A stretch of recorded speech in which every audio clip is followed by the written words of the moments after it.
Во Домот на културата Иван Мазов Климе во Кавадарци синоќа фестивалот на детски песнички Ластарчиња го одржа традиционалниот предновогодишен хуманитарен концерт. Ова е традиција откако постои фестивалот, а паричните средства од хуманитарниот концерт секоја година се наменуваат за одредена категорија.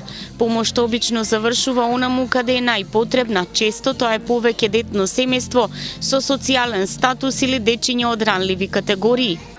Оваа вечер во салата Кино Каос во градот Кавадарци одржавме два хуманитарни концерти.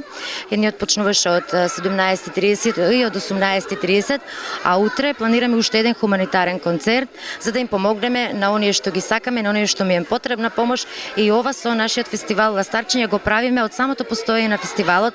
Значи 5 години редовно даваме хуманитарни концерти, помагаме каде што има потреба. Средствата досега сме ги донирале во кај децата во училиште Страшо Пинџур за посебни потреби, во домот за сирачиња во Кавадарци, во семејства со церебрална парализа, каде што сме слушнале дека е потребна помош и каде што можеме и колку можеме сме донирале. Ластарчињата синоќа повторно блеснаа на сцена, го дадоа максимумот од себе за публиката и нивните аплаузи. Ја заокружија тековната година во духот на хуманоста и пееја за своите врсници на кого и малку помош ќе им значи многу.